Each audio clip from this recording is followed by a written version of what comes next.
General Hospital spoilers teased that Michael Corinthos had expected a battle, but not this kind of victory. The custody hearing had been grueling, every moment pulling at nerves already frayed from weeks of preparation and months of tension with Willow Tate.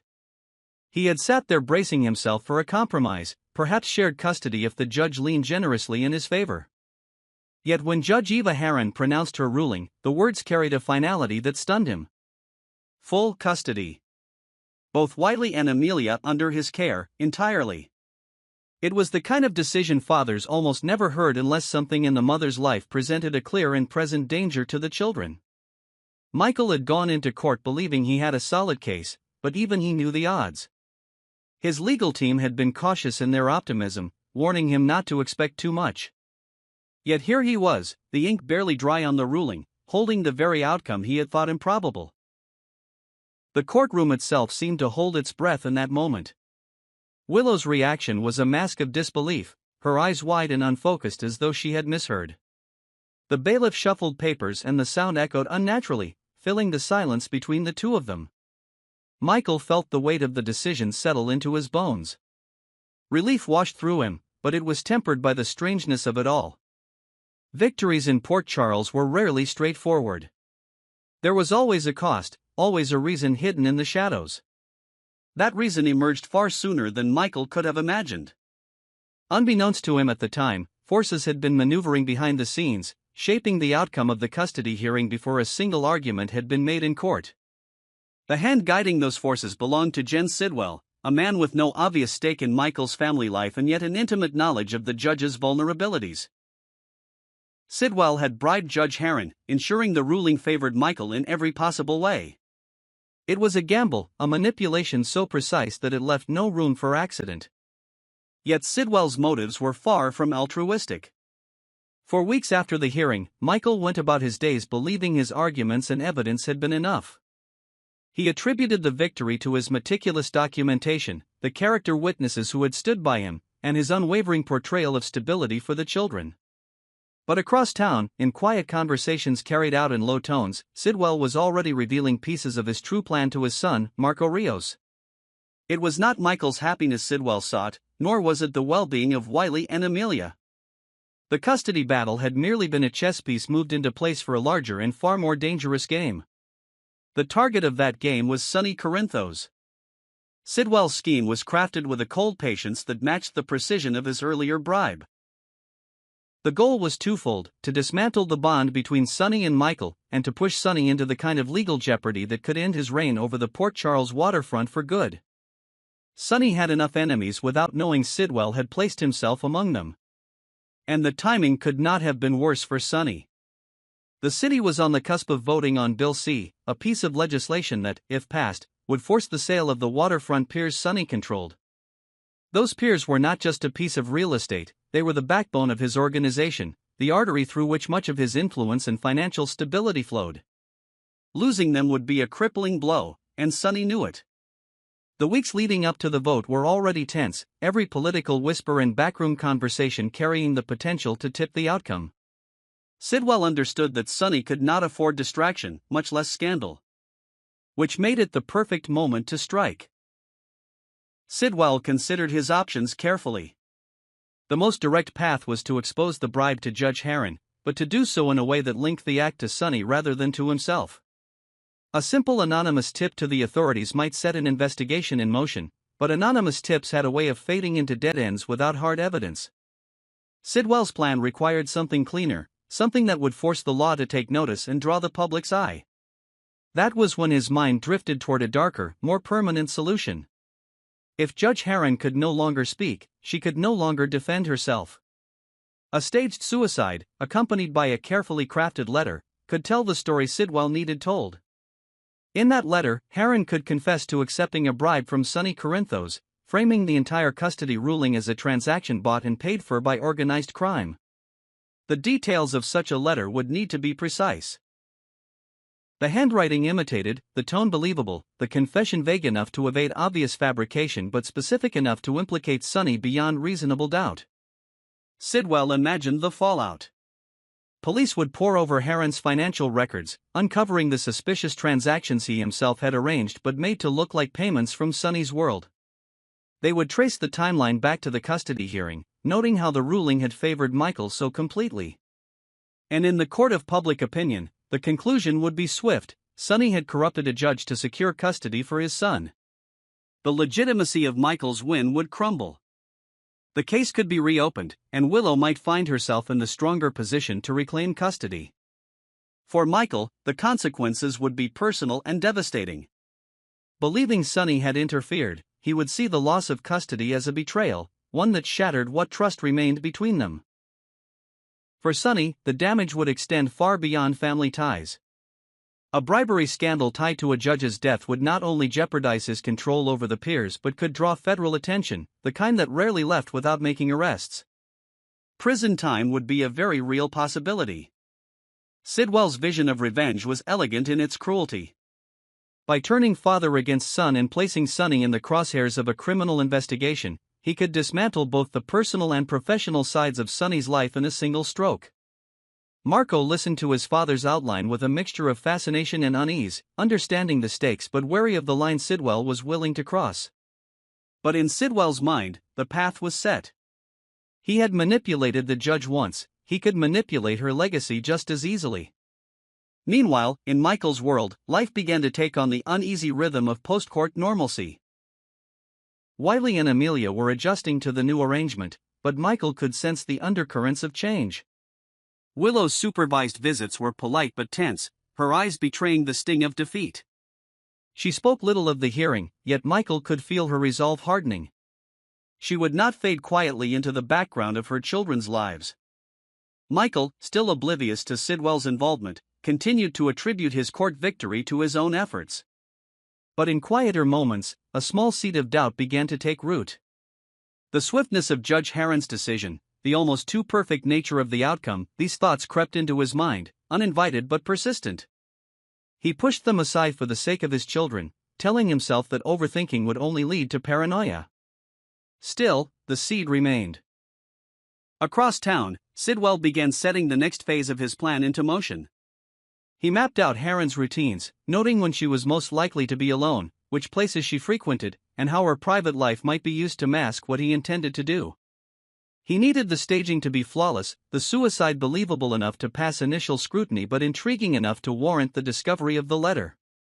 The more he refined the plan, the more he considered the timing. Striking too soon could draw suspicion, waiting too long risked losing the leverage of Bill C's impending vote. Every piece had to fall into place. And in Port Charles, where secrets were as common as sunrise, Sidwell knew the greatest danger lay in the unpredictability of other players. One whispered warning in the wrong ear, one unexpected move by Sonny or Michael, and the entire scheme could unravel before it began. But Sidwell thrived in uncertainty. It was the very chaos of the town that allowed him to hide in plain sight, moving pieces while everyone else was busy playing a different game. The days crept forward, each one bringing Sidwell closer to the moment when his plan would step out of the shadows. And when it did, the shockwave would not only threaten Sonny's empire, it would ripple through every connection he had, tearing at the bonds that had held the Corinthos family together through years of battles. For Michael, it would mean confronting the possibility that his greatest victory had been built on the kind of corruption he had spent his life rejecting. And for Sonny, it could mean the fight of his life, not against rivals in the streets, but against a system convinced he had bought justice at the cost of a judge's life. Michael's days began to feel like a careful balancing act, each step measured as he tried to shield his children from the tension brewing under the surface. He had the ruling in his favor, yet the sense of finality he had hoped for never came. Willow's presence in supervised visits carried a quiet intensity, as though she were storing away every detail for a future battle. She spoke little, but her glances at him told a story, one of determination and of a mother unwilling to surrender. Unknown to him, Sidwell's plan was moving forward with calculated precision. He had studied Judge Herron's schedule enough to know when she returned home from the courthouse, the private routes she favored to avoid the evening traffic, and the nights she stayed in with no planned visitors. These details would matter for the narrative he intended to construct. The scene of her death would need to appear authentic enough to convince the first investigators on the scene that she had acted alone. The letter would be found in her own home office, its words soaked in fabricated guilt, its tone the perfect imitation of a woman crushed under the weight of her own corruption. The real artistry lay in how he would link the contents of that letter to Sonny Corinthos. Sidwell had already prepared financial trails, carefully falsified to point toward accounts known to belong to Sonny's associates. Payments routed through shadow corporations would appear to match the time frame of Michael's custody battle. He knew the police would see the connections as damning, and the prosecutors would seize on them with eagerness. While Sidwell refined his plan, Marco grew uneasy. He had supported his father in countless ventures, but this was different. This was not simply undermining Sonny's influence or outmaneuvering him in business, this was destruction aimed at both his personal and professional life. Marco feared the ripple effect. If Sonny fell, others in Port Charles would notice the hole he left behind, and the chaos might swallow more than just their target. Yet Sidwell's resolve was immovable. To him, this was justice for slights Sonny had dealt in the past, a reckoning delivered with surgical precision. Sonny, for his part, had no idea how close the storm was. His focus remained fixed on Bill C., meeting with his advisors and allies to secure votes in his favor. He knew the waterfront was the heart of his operation and that losing it would strip him of power more effectively than any rival could. He had weathered legal battles before, but the combination of political pressure and public perception was dangerous. His instincts told him to keep his circle tight, yet his attention was so firmly on the legislation that he failed to see the shadows moving closer. In the quiet hours after his children were asleep, Michael found himself replaying the custody hearing in his mind. Certain moments began to trouble him: the swiftness with which Judge Heron delivered her ruling, the absence of the careful deliberation he had expected. He had brushed these doubts aside before, but now they lingered. He wondered if there was more to the victory than his legal team's preparation, but each time the thought surfaced, he buried it. He told himself it was counterproductive to question a result that had given him exactly what he wanted. Willow was making her own moves. She had begun speaking with new attorneys, exploring options for appeal, and quietly gathering any inconsistencies in Michael's behavior that might suggest instability. Her determination was fueled not only by the loss of custody but by the belief that something about the hearing had been wrong from the start. She could not yet prove it, but her instincts told her there was a hidden lever that had tilted the scales. Sidwell's chosen night came sooner than Marco expected. The judge was home alone, her security system showing no unusual activity, the neighborhood quiet. Sidwell executed the plan with the kind of precision that left no room for error. By the time anyone found her, the scene was set: the letter on her desk, the faint scent of spilled bourbon in the air, the image of a woman who had collapsed under the weight of her sins. When the news broke the following morning, shock rippled through Port Charles. The initial police report leaned toward suicide, but the contents of the letter were impossible to ignore. It spoke of guilt, of taking money to sway a decision, of knowing the consequences would follow her to the grave. And in one carefully placed line, it named Sonny Corinthos. The reaction was immediate. Whispers spread into headlines, and the courthouse buzzed with speculation. Investigators began retracing her recent cases, and the custody hearing between Michael and Willow stood out like a beacon. The financial patterns Sidwell had planted came to light, each one seeming to corroborate the narrative in the letter. It was not long before questions reached Michael himself. Did he know his father had been involved?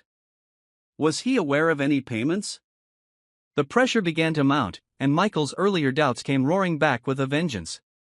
The rift Sidwell had envisioned between Michael and Sonny began to take shape. Michael confronted Sonny with the accusations, demanding to know the truth. Sonny denied any involvement, but the circumstantial evidence was damning. Their conversation ended with more distance than it began, each man withdrawing into his own corner of suspicion. For Willow, the developments offered an unexpected opportunity. If the ruling was proven to have been influenced by bribery, the case could be reopened. Her lawyers began preparing for the possibility, and she allowed herself a glimmer of hope that she might regain custody. But she also knew the stakes were higher now. This was no longer a private battle, it was a public scandal that could engulf everyone connected to it. Sidwell watched from the sidelines as the tension built, each new headline another thread in the web he had woven. Yet even he knew that control was fragile. One misstep, one witness who saw too much, could unravel everything. Marco's warnings echoed in his mind, but he pushed them aside. He believed the trap was perfect, the outcome inevitable. What Sidwell could not predict was how deeply the scandal would shake alliances in Port Charles.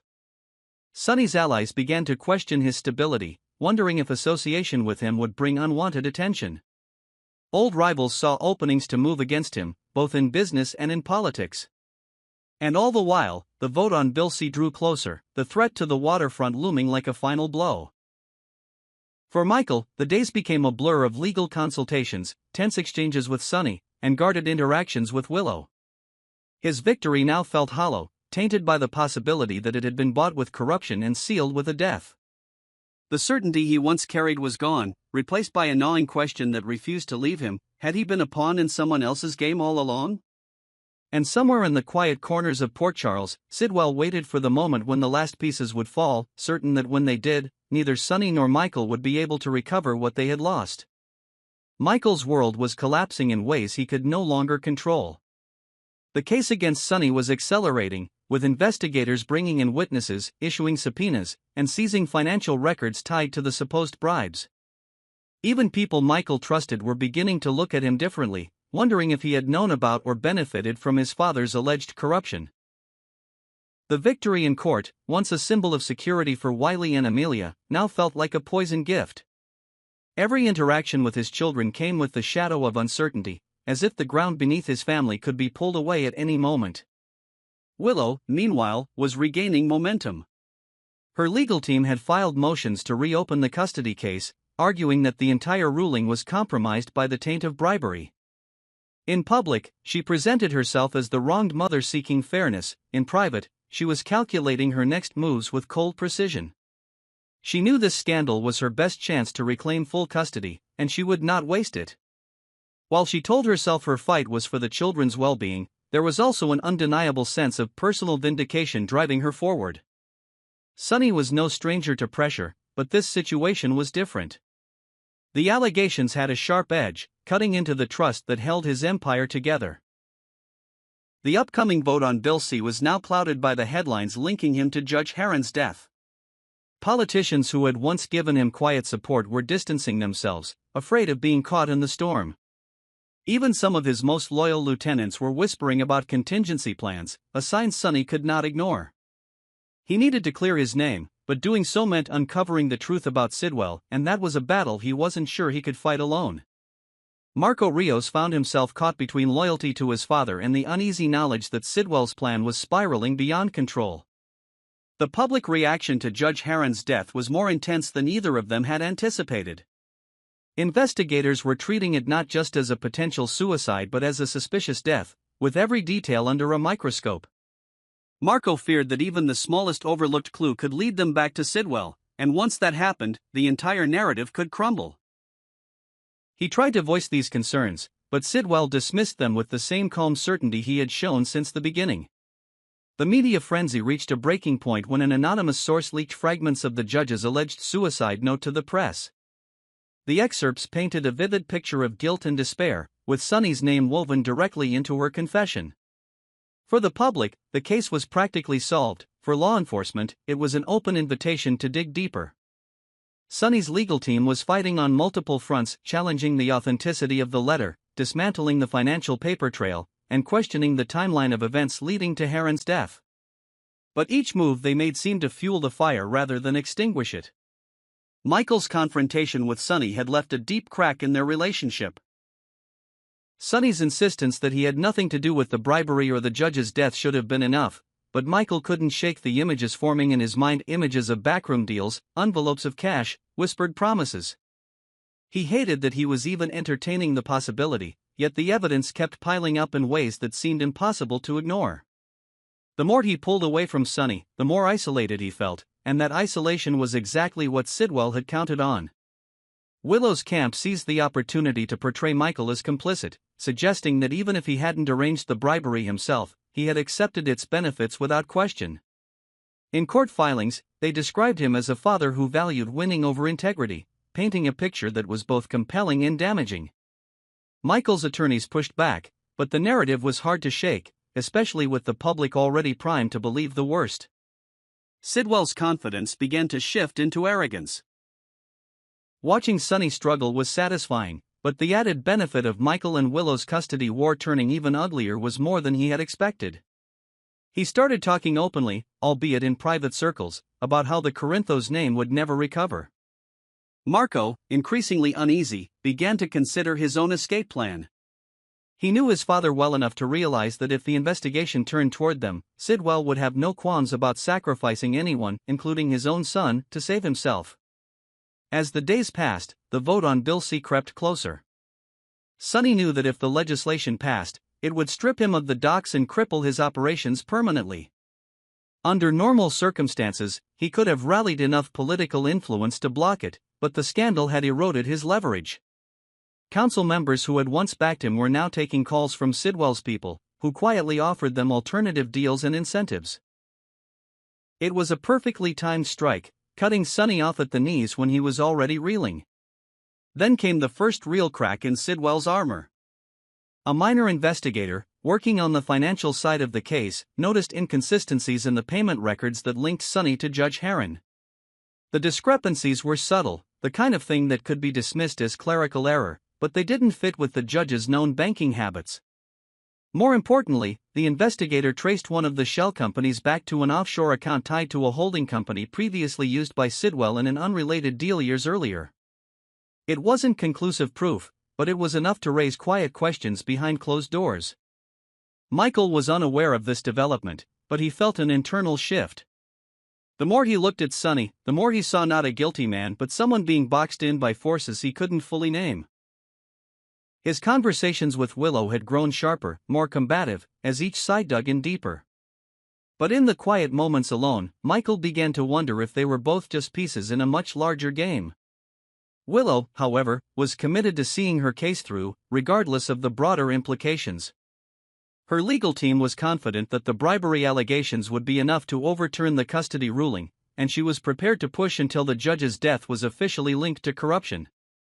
She told herself it was about protecting her children, but deep down, she also knew it was about reclaiming the dignity she felt Michael had stripped from her.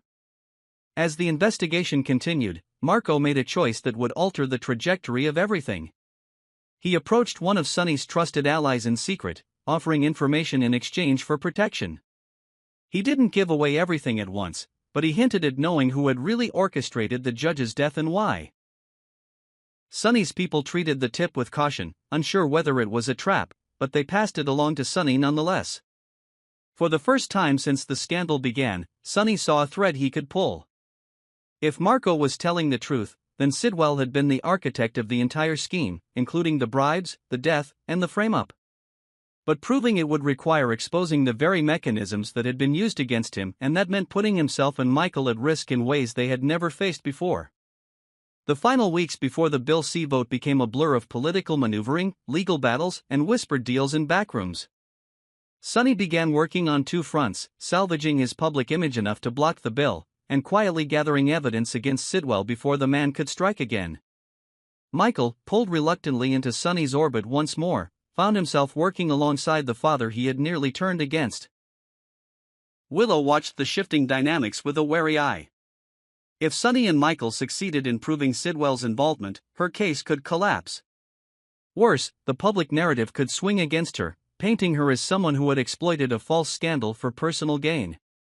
She began to consider contingency plans of her own, knowing that the endgame was approaching for everyone involved.